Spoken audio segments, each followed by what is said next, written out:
Welcome back to second session of Myth and Ritual. We stopped last time on Norse mythology. Norse mythology presents a starkly different worldview. The creation myth describes how the world was created from the body of the giant Ymir. Astaghfirullah, his flesh becomes earth, his blood the seas, his bones the mountains. His skull the sky. This is creation through violence and dismemberment.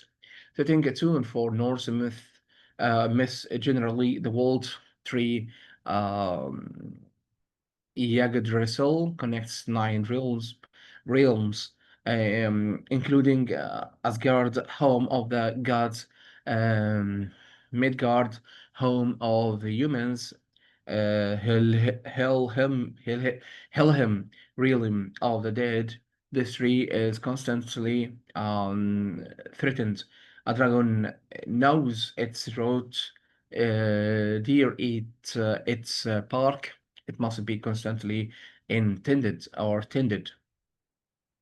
This represents the Norse view that order must be actively maintained against constant threats. Most dramatically, Norse mythology features uh,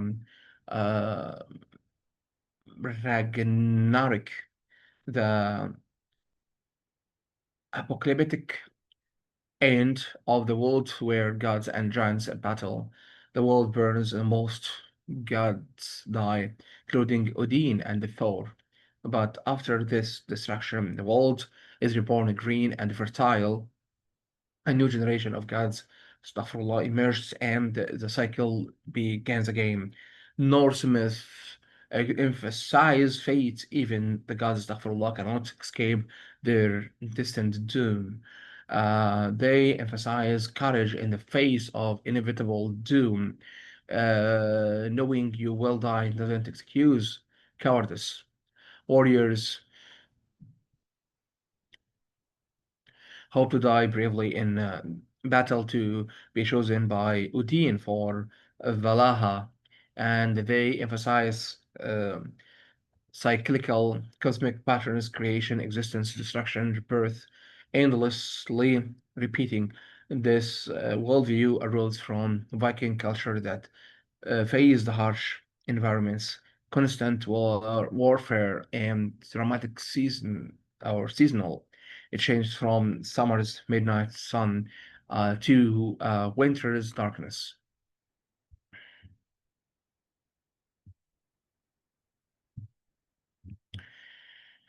Egyptian mythology. Egyptian mythology developed over 3 millennia in the Nile Valley, reflecting the regularity and importance of the Nile annual flood. Creation myths vary by religion and by region, but commonly feature Ra, the sun god, astaghfirullah, creating gods, astaghfirullah, and humans through his tears of speech.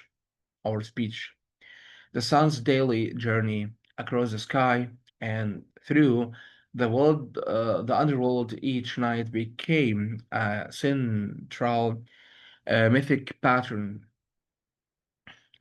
Osiris' death and resurrection, which we will examine in detail later, symbolizes agricultural and spiritual cycles. The grain dies when harvested, but is reborn when planted. The weighing of hearts in the afterlife determines each person's fate.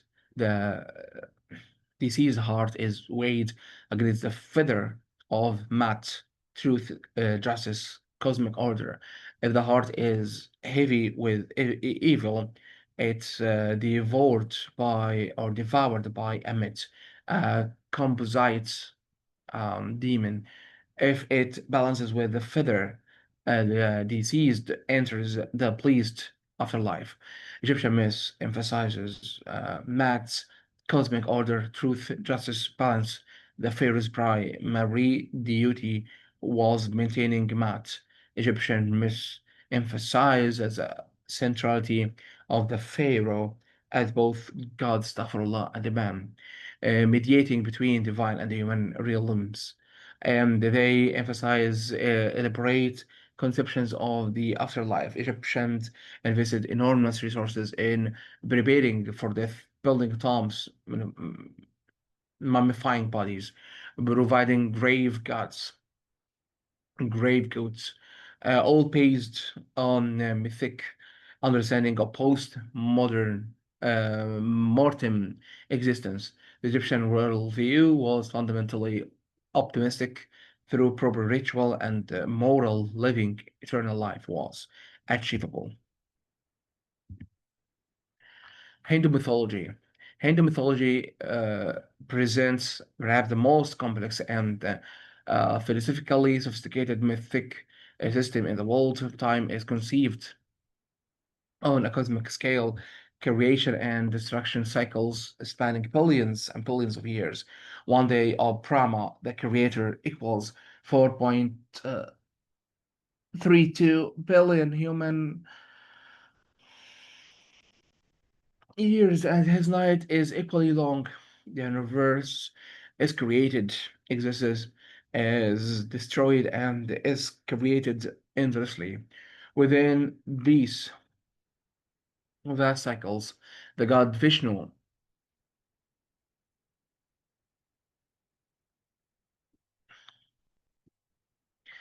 periodically descends to earth in various avatars and incarnations to restore Dharma when cosmic order is threatened. His avatars include Rama, hero of Ramania epic, and Krishna, whose teachings in the Bhagavad Gita or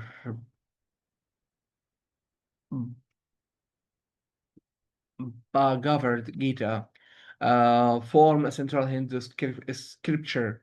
The epics, Ramania and Mahabharata, aren't just adventures but elaborate teachings about Dharma, duty, uh, righteousness, cosmic law. They present complex moral situations with no easy answers, exploring how to act rightly when duties conflict. Hindu myths emphasize eternal cycles of time with no absolute beginning or end. They emphasize karma, the law of cause and effect, where actions in this life or past lives determine current circumstances. They emphasize reincarnation souls are reborn again and again until achieving moksha, liberation, and they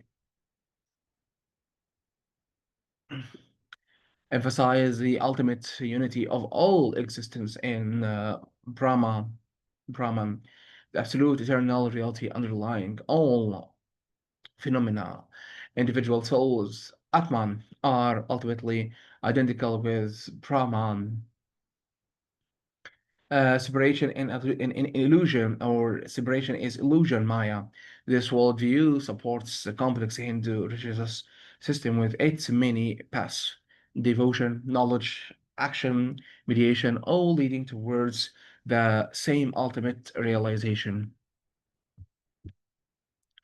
Cross-culture examples of rituals introduction. Now let's turn from myths to rituals, examining diverse rituals practices from around the world. As with myths, we'll see both universal patterns, healing rituals, New Year ceremonies, purification rites, agricultural festivals, and culturally specific expressions shaped by each society, environment, values, and the mythic narratives. Pay attention to how each ritual enacts the underlying mythic themes of its culture, how it uses symbolism and repetition, how it creates sacred space and time, and how it functions to maintain community cohesion and cultural continuity. Now let's go to um ancient Mesopotamian New Year festival.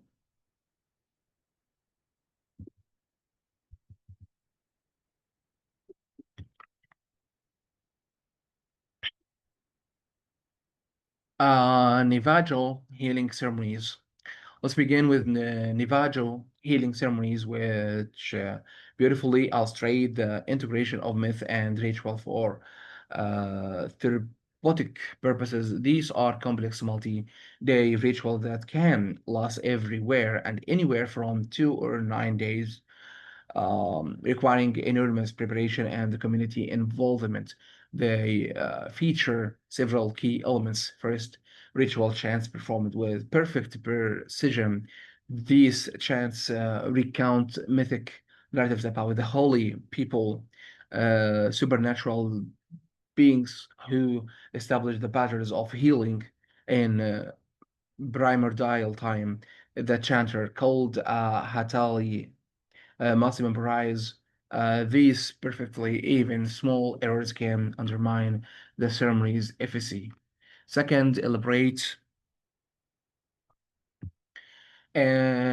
sand paintings depicting holy people and cosmic patterns. These aren't permanent art. They're created on the ground using colored sands, pollens, and crushed minerals, and they're destroyed at the ceremony's end. The patient sits on the sand paintings, literally positioning themselves within the cosmic order and represents. Third, the ceremonial actions designed to restore uh, Hozaho complex Navajo concept, meaning beautiful, uh, meaning beauty, balance, harmony, order. These ceremonies address both physical illness and the spiritual imbalance, treating the person as integrated with family, community, and the cosmos. Illness isn't just biological malfunction, it's a disorder that must be corrected by ritual, the ritually re-establishing proper who overcame similar afflictions in mythic time through ritual. The patient doesn't just hear about healing, they embody the mythic pattern or of restoration. This holistic approach treats body, mind, spirit, family, and the cosmos as interconnected systems that must be brought back into harmony. Ancient Mesopotamian New Year Festival. The Akito Festival of ancient um, Mesopotamia provides a remarkable example of ritual reenactment of creation methodology. This 11-day festival reenacted the Enuma Elish creation myth, uh, specifically the cosmic battle between Marduk and Tiamat. During the festival, the king played the role of Marduk, literally embodying the god who defeated the chaos and established cosmic orders of law. This wasn't play, acting, or symbolic theater in our modern sense. The king actually became Marduk through ritual. The festival served multiple functions simultaneously. It renewed the king's mandate for another year. The ritual confirmed his divine right to rule. It reestablished the cosmic order for the cosmic year by reenacting Marduk's victory over chaos. The community showed that order would prevail over chaos in the year ahead. This wasn't uh, commemorating, commemorating something that happened once, it was making it happen again. And it involved the entire community in procession, sacrifices, and ceremonial dramas. Everyone had a role. whether as priests performing elaborate rituals in the temple or ordinary citizens participating in progression through the city streets. The festival also included remarkable elements like the ritual humiliation of the king. He was stripped of his regalia, struck by the high priest, and had to declare his innocence of wandering. Only after this humiliation was the reinvested with royal authority. This demonstrated that even the king was subordinate to cosmic order and divine authority. The Akito Festival shows how ritual can integrate cosmology, politics, agriculture. It occurred at spring planting time and community identity into comprehensive system of meaning. Japanese Shinto ritual. Worship of Kiyami, spirits of gods or gods, through offerings of rice, sake, and the sacred branches, purification, rites using water and salt to remove spiritual pollution, and seasonal festivals celebrating the agriculture cycle. Shinto rituals emphasize purity, harmony with nature, and maintaining proper relationship with the spirit world.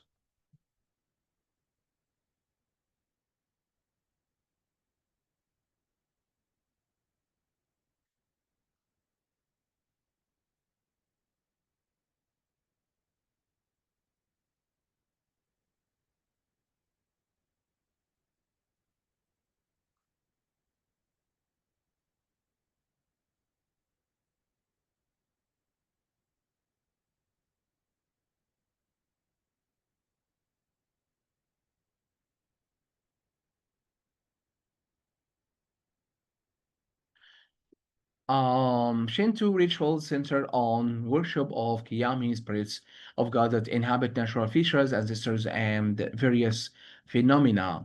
These are countless Kiyami from major deities like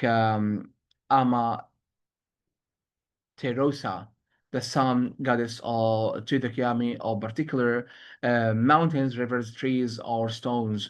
Rituals involve offerings of rice, sake, and sacred branches called Sasaki to honor the Kiyami.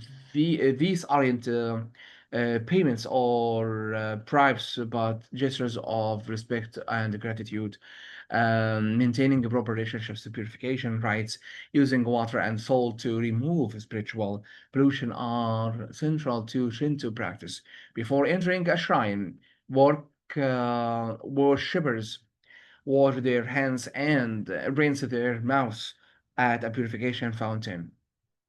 Priests perform elaborate purification ceremonies using paper steamers attached to wooden wands, symbolically sweeping away impurities. This reflects the Shinto emphasis on purity, both physical cleanliness and spiritual clarity. Seasonal festivals celebrates the agriculture cycle and honor local Kayami.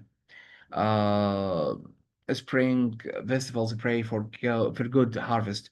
Autumn festivals thank the Kayami for abundance. These rituals do not separate spiritual and material concerns.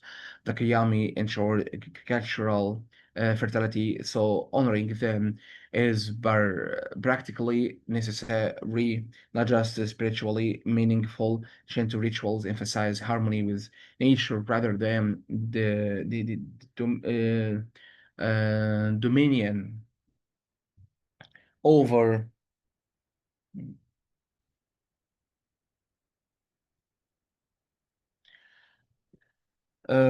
it Kiami inhabit the natural world, so nature itself is sacred.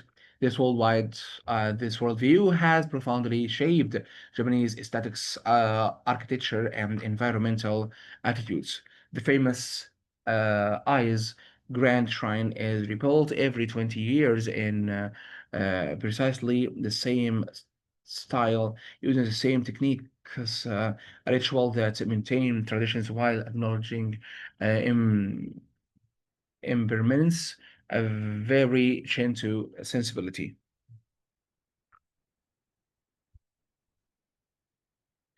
African Yoruba festivals celebrate drumming, dancing, and masquerade performances honoring ancestors and deities, Orisha, often involving spirits positions where dancers embody divine forces. These festivals maintain connection with the ancestors, celebrate community identity, and reinforce traditional values through artistic expression.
Symbolism in myth and ritual introduction.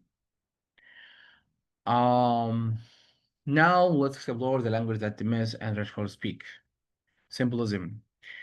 Symbols are the language of myth and ritual, conveying complex ideas and bridging the gap between materials and spiritual worlds. A symbol is something that stands for or represents something else, typically some thing abstract or intangible. In mythic and ritual contexts, symbols operate on multiple levels simultaneously, carrying layers of meaning that cannot be reduced to simple definitions. A cross, for example, is a piece of wood shaped a particular way, but it simultaneously represents Christ's crucifixion, crucifixion, Christian faith, salvations,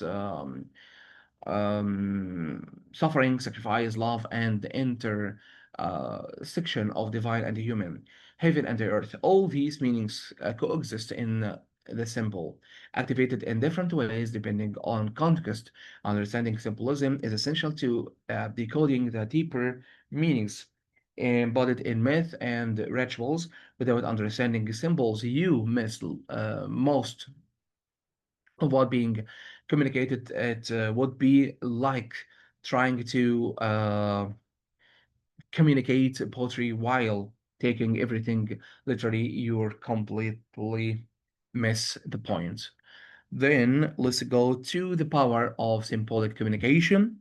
Symbol communicate in a way that ordinary language cannot. They engage emotion and intuition as well as intellect. A nation's flag evokes patriotic feelings that cannot be captured in words. A wedding ring symbolizes commitment through its circular form, endless and unbroken. Understanding symbolism is essential to decoding the deeper meanings embedded in myth and rituals.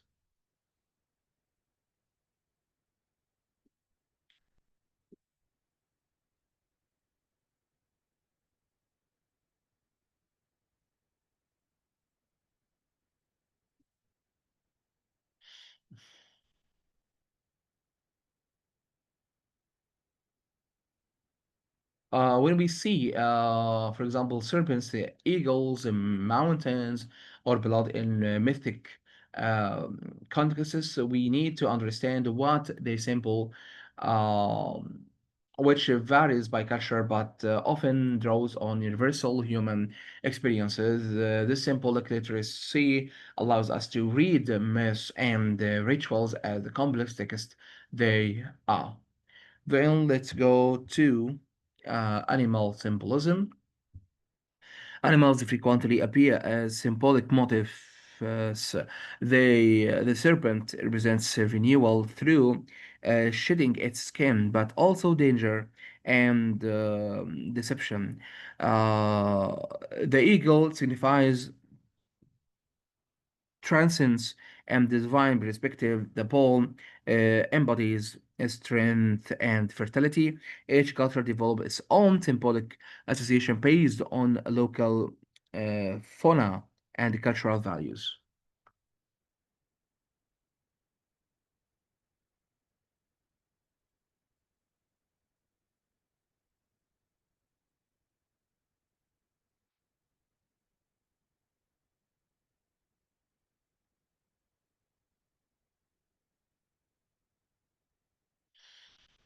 Obviously, cultures without poles do not develop pole symbolism, but the tendency to use animals symbolically appears universally because animals provide perfect natural symbol. They're observable. Uh, they have characteristic behaviors and they can represent qualities or forces while remaining concrete and imaginable. Then let's go to natural elements. Fire symbolizes transformation, purification, and the divine presence. Water represents life, cleaning, and the chaos.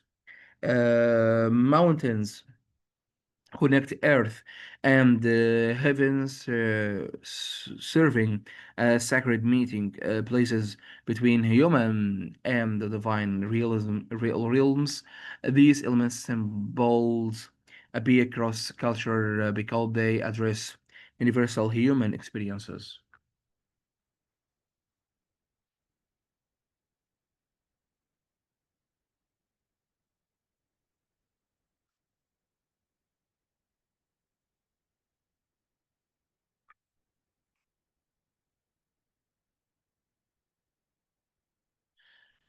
Everyone experiences fire, water, earth, sky.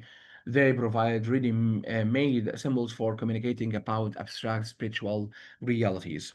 Now let's go to body symbolism. Parts of the human body carry um, symbolic weight. The heart represents emotion and the life force. The head signifies intellect and authority. The hand symbolizes action and the skill. Blood represents life itself, making blood sacrifices. I sacrifice the most potent ritual offering in many traditions.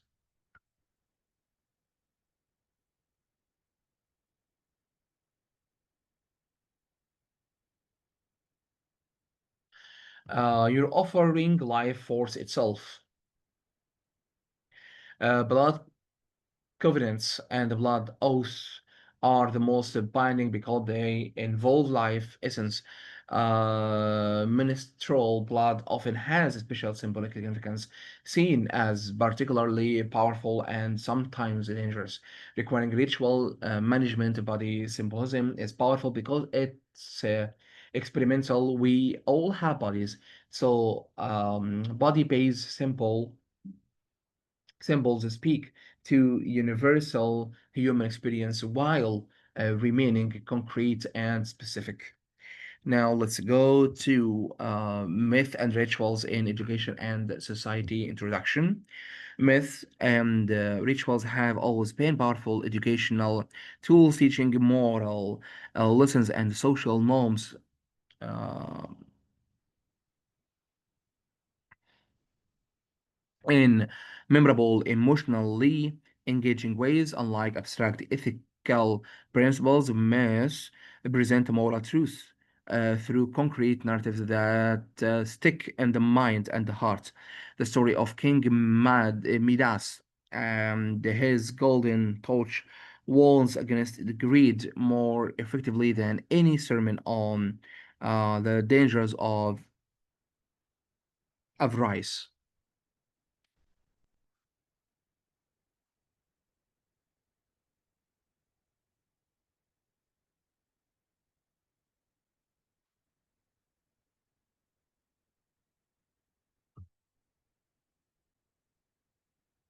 Why? Because it's a story with characters, plot, conflict, and consequences. We remember stories in ways we do not remember abstract principles. When children hear Ma's story, how he wished that everything he touched would turn to gold, how this seemed wonderful until he accidentally turned his beloved daughter into a golden statue, how he begged to have the gift removed, they internalize the lesson about greed's consequences. They do not need to be told a greed is past. They experience it through the story. This is why fairy tales, myths, and fables have been educational tools throughout human history. They teach without preaching, they make moral lessons memorable, and they engage emotions as well as intellects. Then let's go to life stages and education. So let me outline how myths and rituals function educationally throughout the human lifespan. So in childhood, fairy tales and bedtime stories introduce more concepts and cultural values. Adolescence, initiation rituals mark transition to adulthood and community membership. Adulthood, religious and civic rituals reinforce social bonds and shared identity. Elder years, wisdom, traditions pass mythic knowledge to the next generation.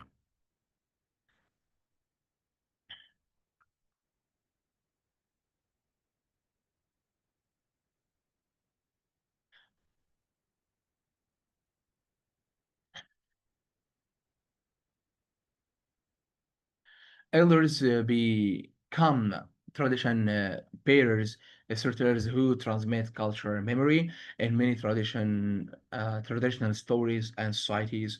Elders are the primary educators teaching through storytelling rather than formal schooling. This creates uh, an intergenerational bonds and ensures the culture's continuity. Each life stage involves different relationships with myth and ritual, but all involve learning and reinforcing cultural identity through these powerful tools. Then let's go to community cohesion. Rituals foster community cohesion and shared identity when people participate together and ritual actions, whether a religious service, national holiday, um, celebration, or family tradition, they experience a sense of belonging and connection that transcends individual differences. They shared experiences create social solidarity and help maintain cultural community across generations.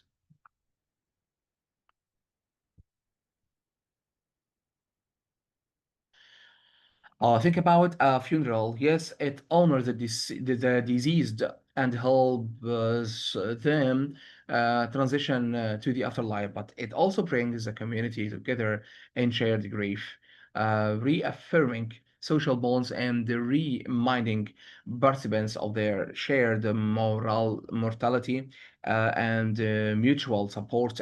Wedding isn't just about two individuals. It brings family together, creates new kinship networks, and celebrates community values about love, commitment, and the family. National holidays like Independence Day or Thanksgiving create national identity by bringing citizens together in shared celebration of founding myths and national narratives. Without these regular um, ritual gatherings, communities would fragment. People would lose the sense of belonging to something larger than themselves. Ritual creates and maintain the social bonds that make us more than just isolated individuals. It makes us members of communities and inheritors of traditions, participants in ongoing cultural projects. Now let's go to modern forms. Modern societies continue to use mythic and ritual patterns through sometimes insecure secural forms. National holidays like Independence Day or Thanksgiving function as civic rituals that celebrate founding myth and reinforce national identity. Graduation ceremonies are contemporary rites of passage, making educational transition. Corporate team building exercise often incorporate ritualistic elements to build organizational culture, understanding the mythic and the ritual dimensions of these modern practices helps us recognize their deeper functions and significance.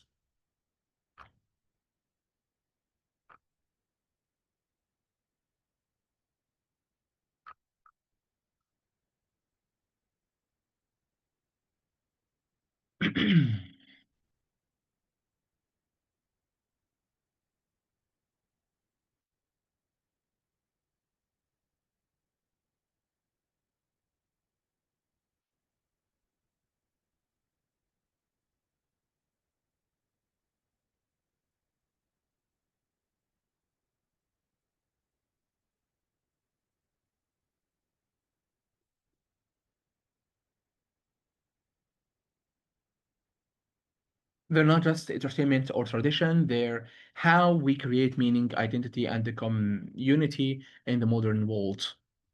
Then let's go to creating your own myth and ritual activity introduction.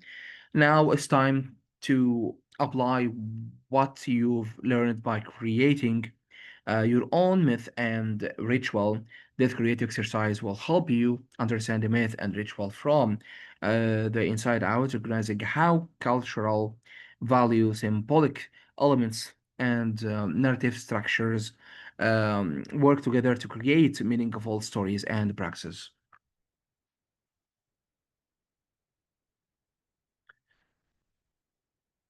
This isn't just a creative writing exercise, it's experimental learning. When you create something yourself, you engage with the material in ways passive learning cannot achieve.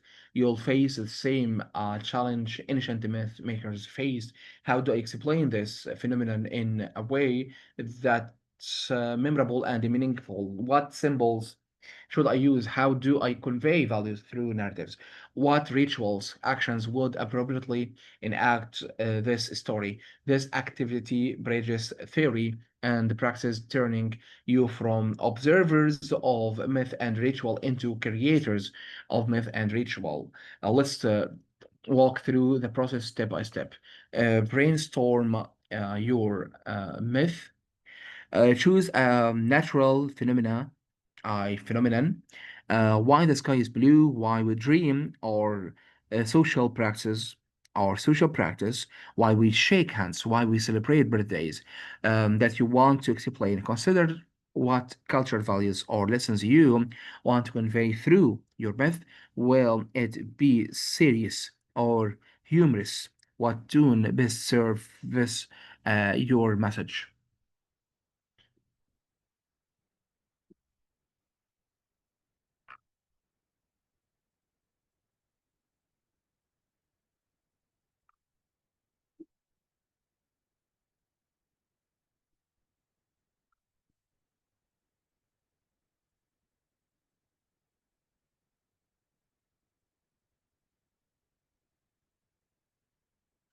Um, Ancient myths use every tune. Some are solemn and sacred, others are cosmic and are comic and playful. Greek myths include both tragic tales like Oedipus and Badwi comedies involving the gods' sexual adventures. Choose the tune that fits your content and values. Develop characters and plot. Create characters.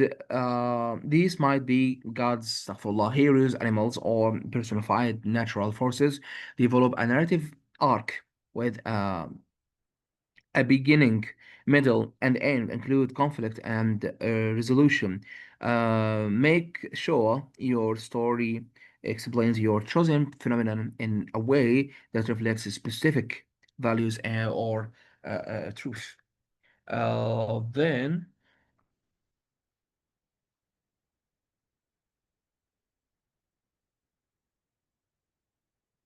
the explanation shouldn't be arbitrary. It should emerge naturally from the characters, the conflicts, and values you're established. The story should feel inevitable, like, yes, of course, that's why things are this way. Then let's go to design a ritual, create a simple ritual that enacts the key theme of your myth, what symbolic actions would participants perform, what objects or symbols would be used when would this ritual be performed daily, seasonally, or at life transitions, who would participate.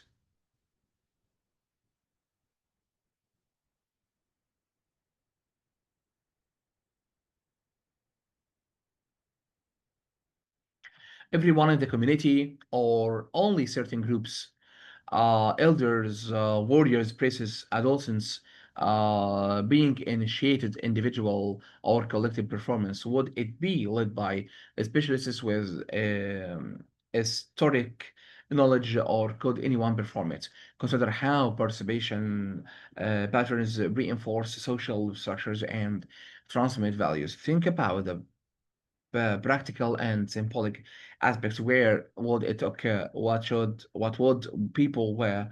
Would there be music or chanting? How long would it last? What preparation would be required? The more detailed and specific you are, the more real and the power your ritual becomes.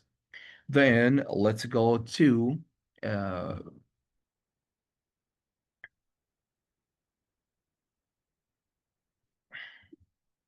share and discuss. Present your myth and ritual to the class, explain the cultural values embedded in your creation and the symbolic meaning of ritual elements, discuss how your creation compare to traditional myths and rituals studied in that class.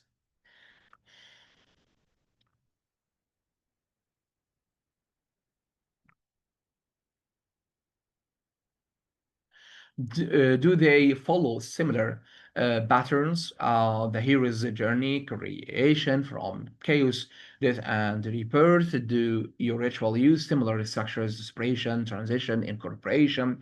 Recognizing these patterns helps you see that you're participating in ancient human traditions of meaning making. You're not just making up random stories, you're engaging with fundamental human patterns that have existed for millennia. This discussion also allows the class to learn from each other's creativity, seeing multiple approaches to the same challenge, recognizing how different people emphasize different values and use different symbols. This diversity mirrors the diversity of human cultures, each creating unique expressions while drawing on universal patterns. Mm, then let's go to reflection question for activity. What was challenging about creating a myth? How did you choose your symbols? Does your creation reveal anything about your own cultural background or personal values?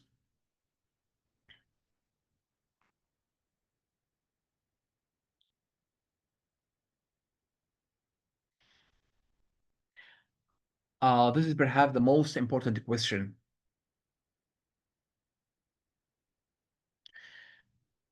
Your myth inevitably reflects your worldview, your values, your cultural conditions, or your cultural conditioning.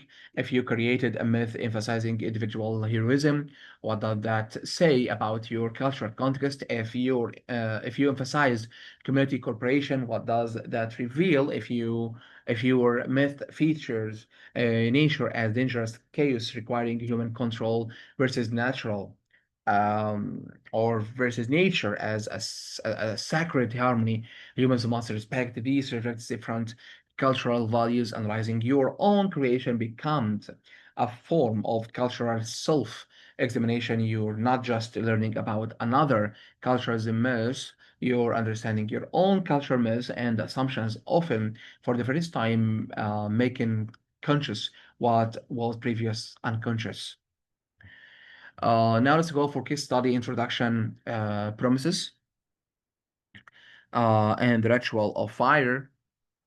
The Greek myth of Prometheus is stealing fire from the gods, astaghfirullah, and giving it to humanity is one of the most enduring and powerful myths in Western culture. According to the myth, Prometheus, a titan who sided with Zeus against the other titans, felt compassion for humans who lived in darkness and cold despite Zeus' prohibition. Prometheus stole fire from Mount Olympus and brought it to humanity, teaching them how to use it.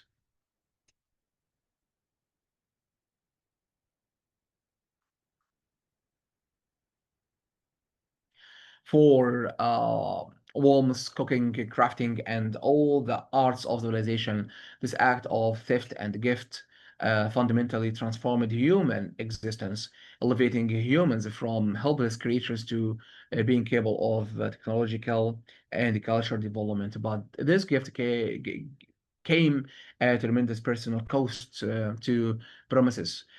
Zeus, enraged at this defiance of divine authority and the theft of divine property, devised an eternal punishment. He had Prometheus chained to the rock in Caucasus mountains, where each day an eagle, Zeus' sacred bird, uh, would eat his liver. Each night the liver would regenerate, and each day the torture would repeat for eternity. This is suffering without end, without hope of relief. Eventually, in some versions, Hercules frees Prometheus, but only after countless years of torment. This myth has resonated through Western culture for over 2,000 years, constantly reinterpreted, referenced in literature from ancient Greek tragedy to Shelley's Prometheus Unbound to modern fiction or modern science fiction. Then let's go to the symbolic meaning of Prometheus.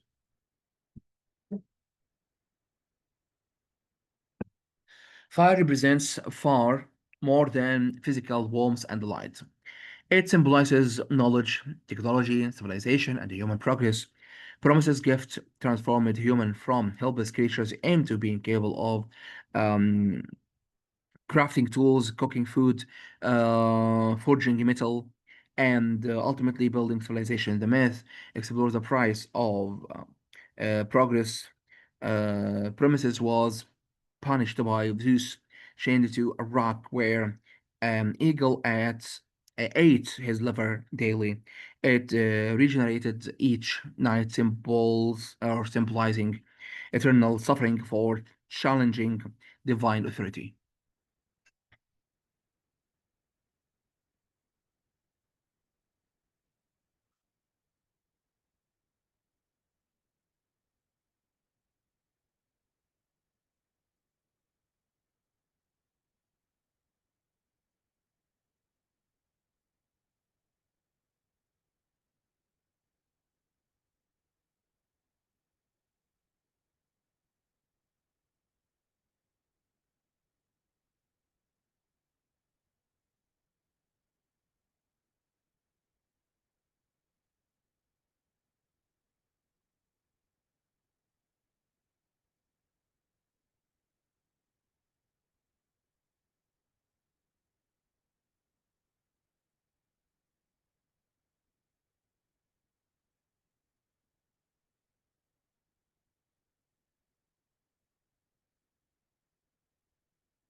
So, what is the relationship between divine authority and human autonomy?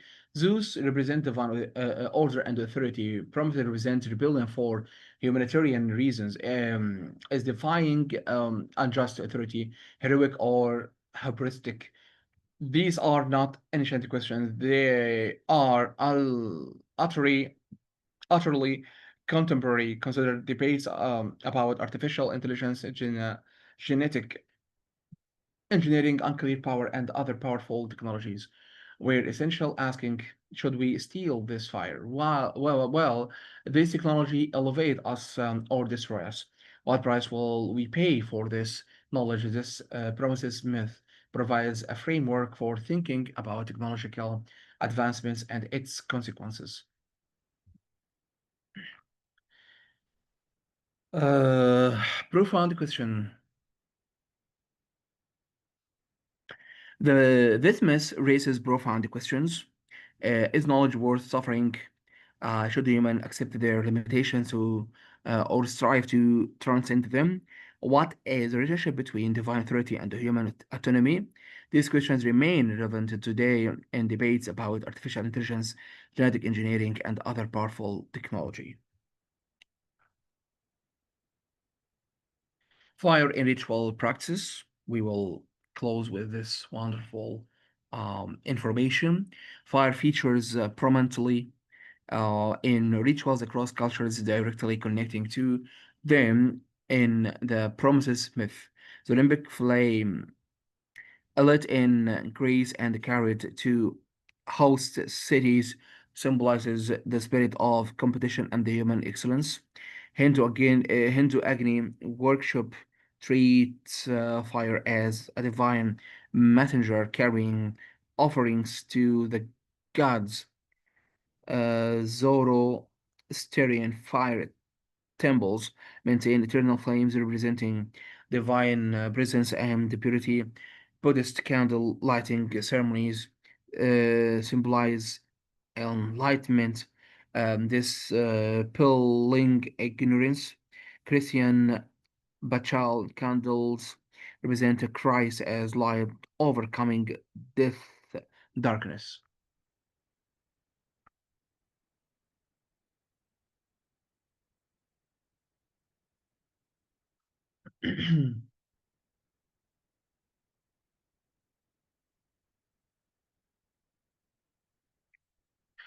During the Easter